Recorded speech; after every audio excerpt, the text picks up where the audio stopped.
Halo pemirsa Cokro TV, jumpa lagi dengan saya Ahmad Sahal di Seruput.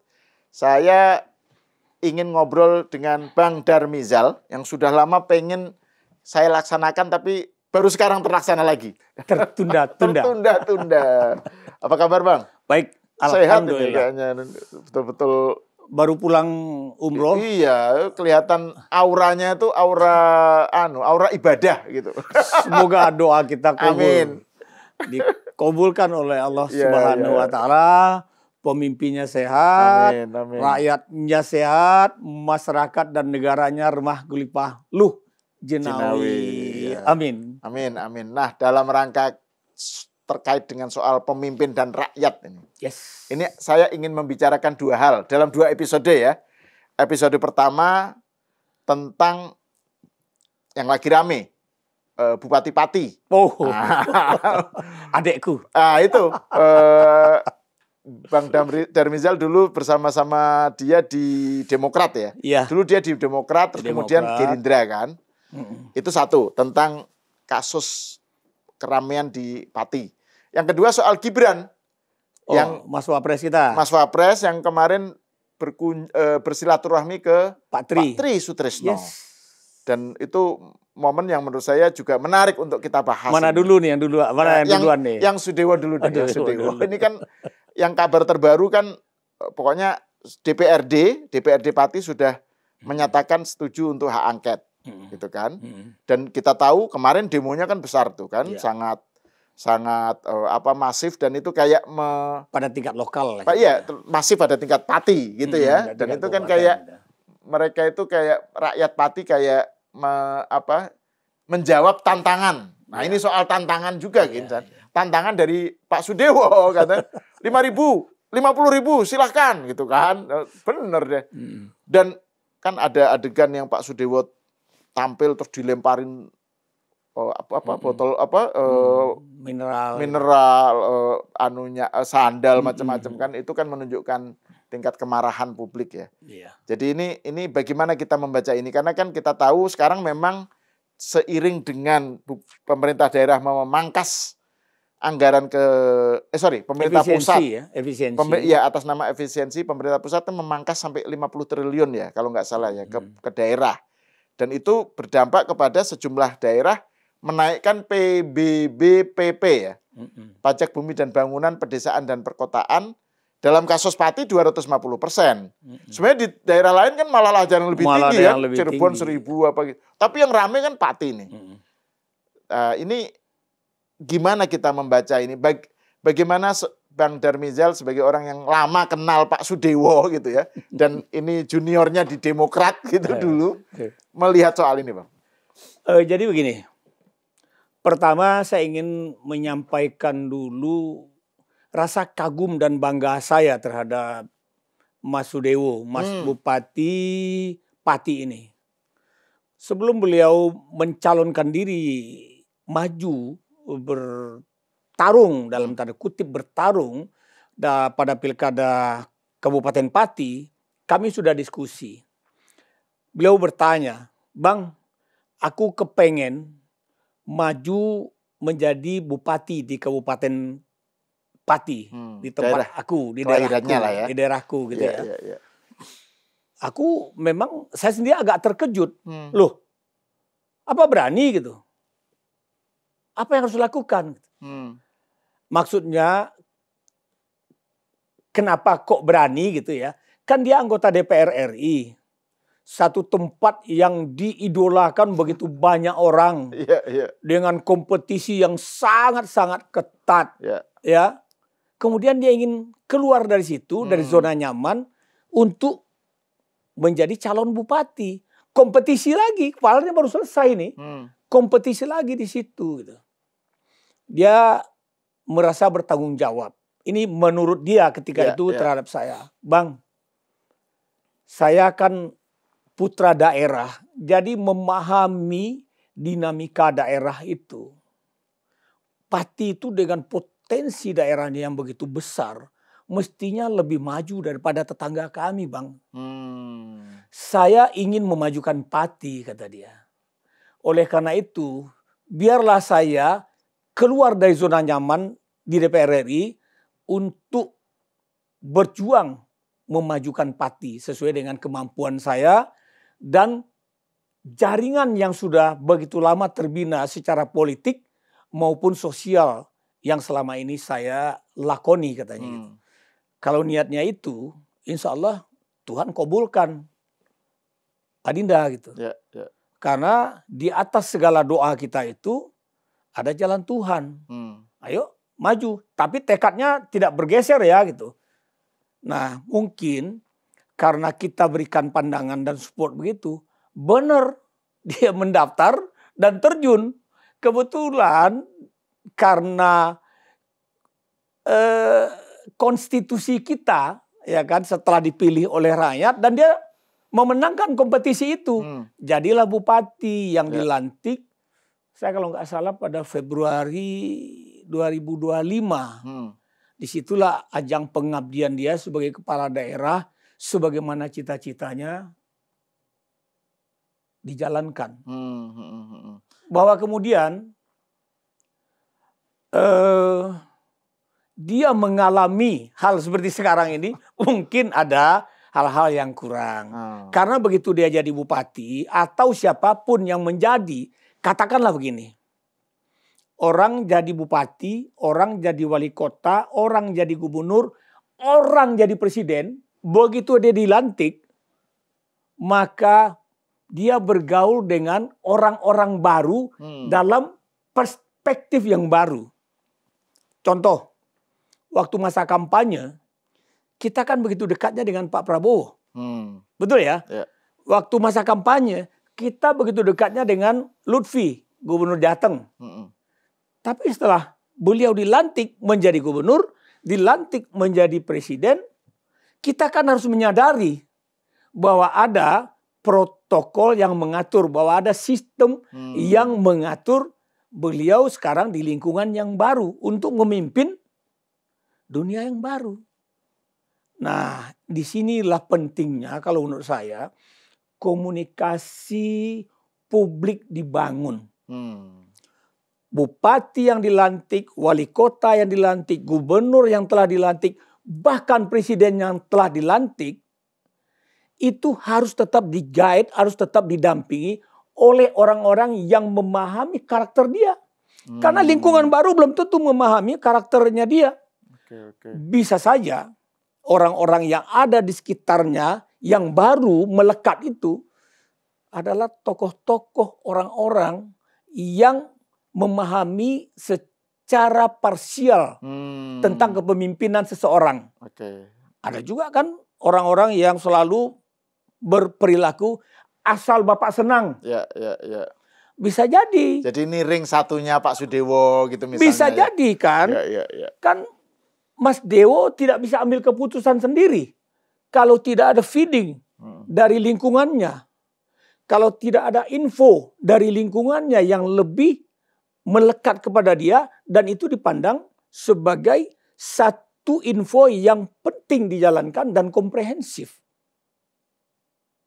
Nah itu kan kalau kita lihat bahwa tadi kan Bang Darren Rizal bilang bahwa ini kan bukan anak kemarin sore. Bukan. Kan 10 tahun berada Dewo di DPR. Bukan orang kaleng-kaleng kalau menurut saya. Makanya Bang Darren Rizal udah tahu lama lah Dewo. Terus kemudian ketika dia menjadi bupati, kemudian yang ini kan saya mau bicara mengenai trigger dari keramaian di Pati itu ya. Itu kan pernyataan dia yang nantang itu, nantang rakyat lah gitu, dipersepsikan begitu. Dan dia kemudian minta maaf kan, menarik kembali ucapannya pokoknya soal 5.000 dan 50.000 itu loh. Silakan datang. Nah, itu kan maksudnya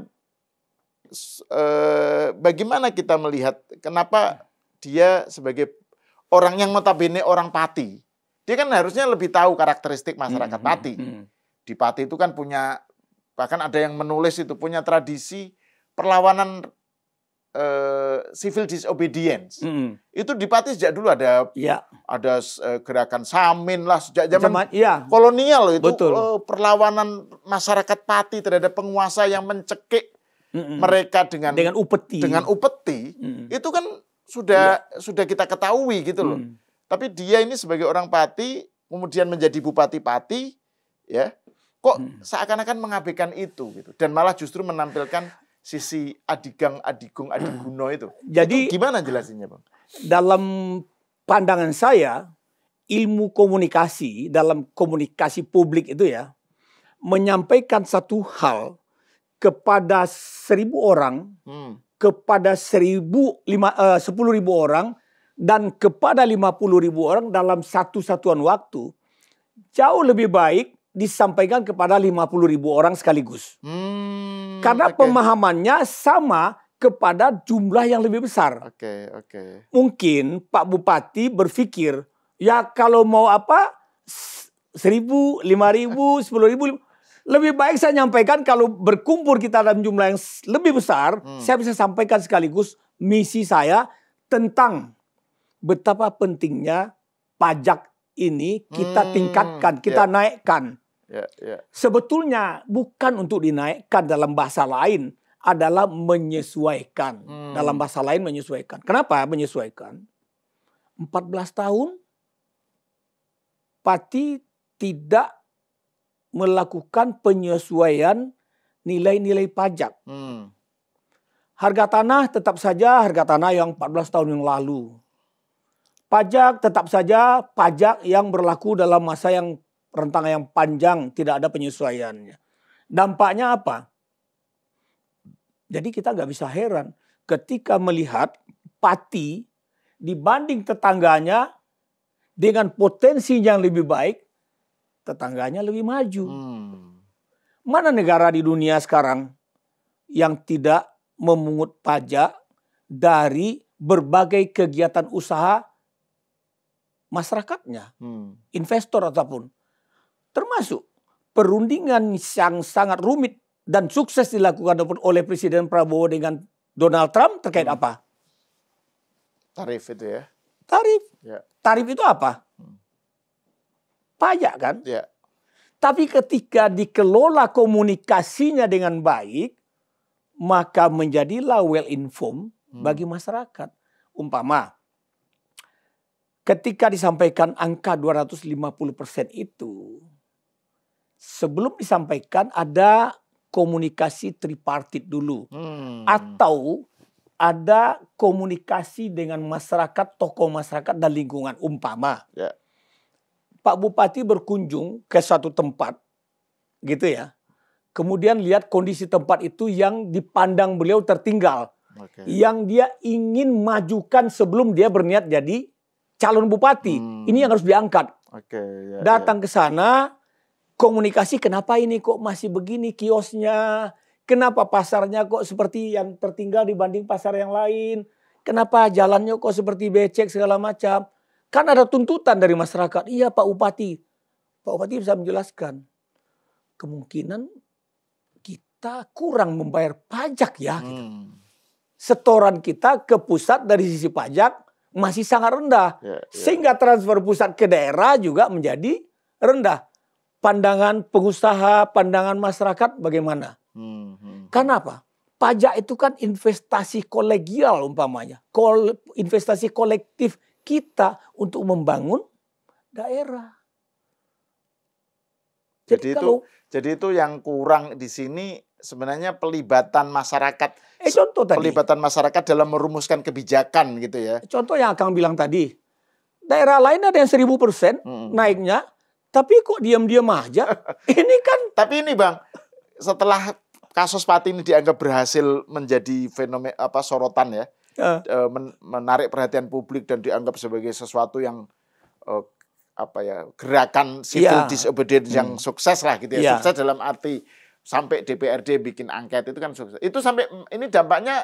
Nah kita bicara soal dampak, bisa merembet kemana ke tempat lain dan itu dampaknya misalnya Cirebon kemudian muncul aspirasi untuk mau gerakan Banyuwangi terus di beberapa tempat gitu. Jadi itu ini bisa menjadi snowballing ini efek bola salju gitu. Tapi sebelum bicara itu kembali soal komunikasi tadi. Jadi itu yang yang menurut Bang Darmizal itu nilai minusnya ya. Minus kalau kita kasih skor pada Sudewo ini minusnya dia di situ ya. Sebetulnya kita harus melihat dulu kenapa keputusan menaikkan pajak itu tidak disosialisasikan dulu dengan baik atau belum tersosialisasi dengan baik sebelum diambil keputusan.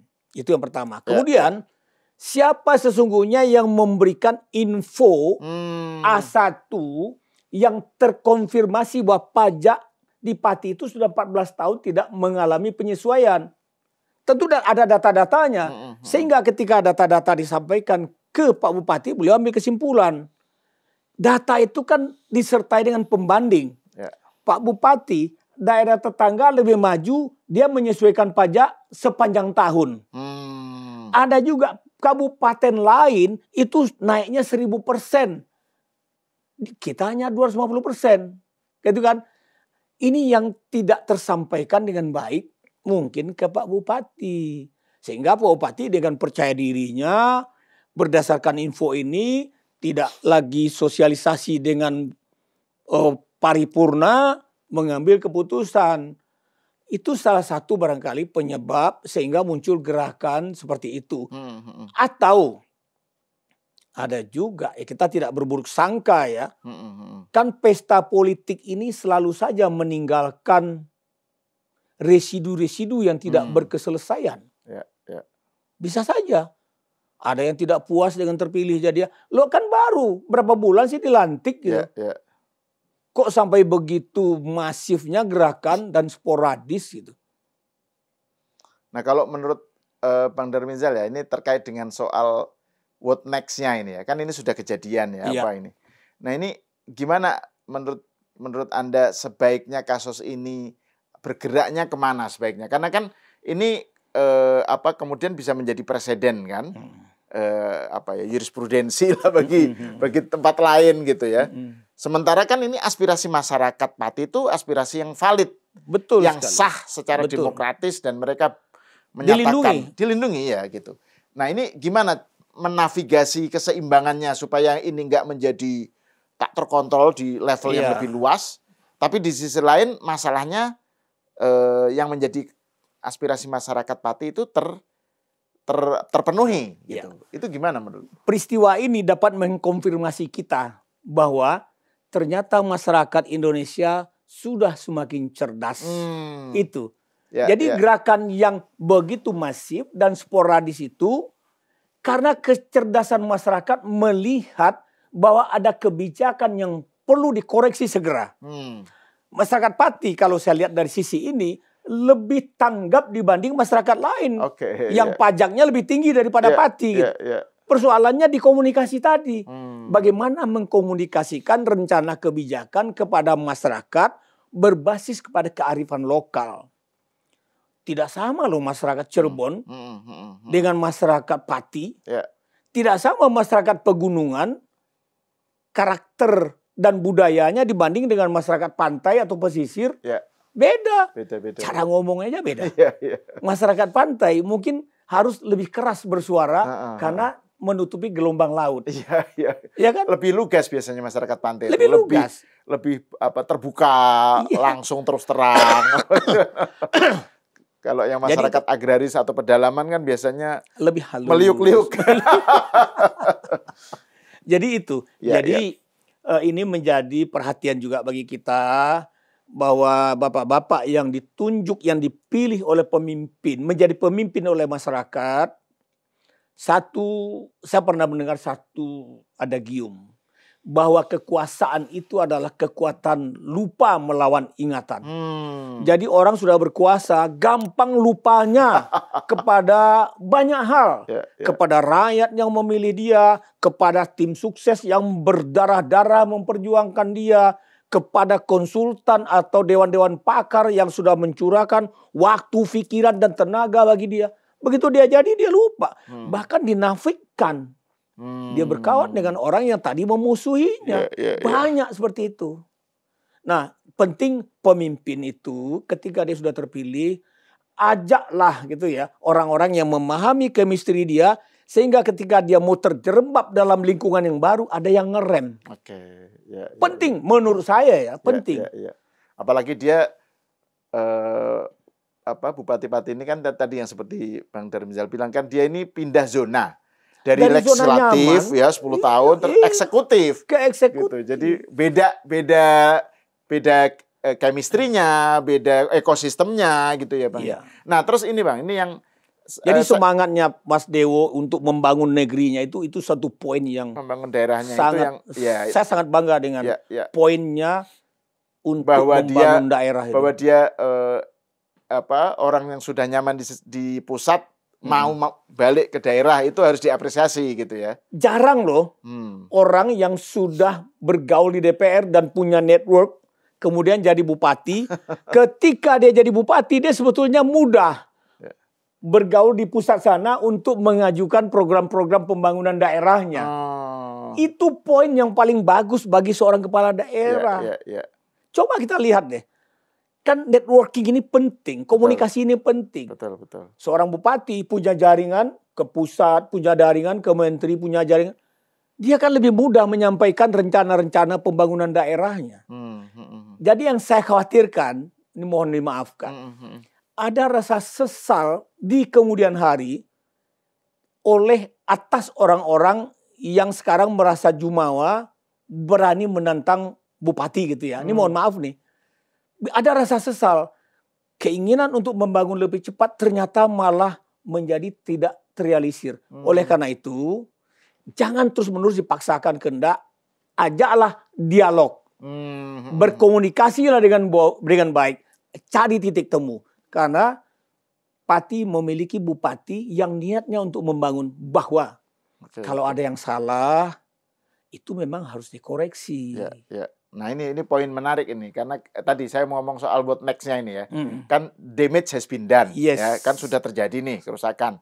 Nah, kemudian kan sekarang muncul wacana pemakzulan, tuntutan pemakzulan. Bang Darmizal kan. Dan ini ya pokoknya menjadi rame lah gitu ya di DPRD, Pati maupun ada juga tanggapan-tanggapan dari pusat gitu. Nah, Bang Darmizal sendiri melihat apakah itu solusi yang sesuatu yang memang menjadi tambah masalah atau itu solusinya? Cukup sampai di sini saja, kemudian lakukan rekonsiliasi. Bupati semakin memahami keinginan masyarakatnya dan semakin rendah hati ya. Dan semakin rendah hati, masyarakat semakin memahami keinginan bupatinya untuk memajukan daerah. Bangun rekonsiliasi. Sapa semakin banyak masyarakat, datangi semakin banyak masyarakat. Serap apa yang ada dalam pikiran dan hati masyarakat. Masyarakat juga menyampaikan apa saja yang diinginkan oleh bupati untuk kepentingan daerahnya. Karena bupati punya keunggulannya, punya jaringan tadi, punya teman-teman banyak di pusat. Banyak lain bupati juga punya teman, punya jaringan. Tapi kalau di Pati kan cuma satu bupatinya. Nggak ada bupati dua gitu. Kalau apa yang Bang Darmizal khawatirkan tentang kalau narasi pemakzulan, gerak tuntutan pemakzulan ini menjadi tetap menggelinding dan menjadi bola salju? Tidak baik. Bisa menjadi yuris, bisa menjadi contoh, bisa bergulir di daerah-daerah lain. Karena belakangan menghujat, mencaci, merendahkan, menghina pejabat itu semacam tradisi baru dalam konstelasi komunikasi publik. Sekarang ditingkatkan lagi dengan demo yang masif, kemudian menjatuhkan, memberhentikan. Padahal bupatinya dipilih secara konstitusional oleh masyarakat. Kemudian oleh sebagian kecil orang didorong untuk diberhentikan. Jangan, nggak baik. Sekali itu terjadi maka dia akan berulang terjadi. Ini menjadi contoh, menjadi model. Paling bagus langkah rekonsiliasi. Dalam skala global kita lihat bagaimana Trump memberikan tarif yang begitu mencekik secara nilai, tentu harga barang kita lebih tinggi. Tapi kalau harga barang kita lebih tinggi, siapa yang mau beli? Maka harus ada penyesuaian. Itu tarif tadi. Tarif itu kan berkaitan dengan pajak. Sukses Presiden Prabowo melakukan nego dengan Trump. Kita mendapatkan manfaat. Dari sisi saya lihat itu dari pasar modal bentar lagi diramalkan perdagangan kita itu, bursa saham kita akan menembus level 8.000. Padahal kemarin baru level berapa ketika terjadi berbagai masalah ini. Sekarang melonjak naik. Disitulah perlunya seorang pemimpin berpikir, bekerja secara cerdas, tangkas, dan terengginas. Oke. Terima kasih Bang Darmizal atas obrolannya. Dan kita akan lanjut membahas tentang topik yang kedua nih. Soal Gibran. Soal Bupati Pati sudah oke. Okay. Mudah-mudahan tidak berlanjut, selesai, dan Pati membangun dengan bupatinya yang punya network begitu. Bupati semakin rendah hati. Ayo adekku, bangun daerahmu sesuai dengan komitmen diskusi kita. Oke. Terima kasih Bang Darmizal. Siap. Pemirsa, sampai di sini dulu. Kita berjumpa lagi di episode selanjutnya.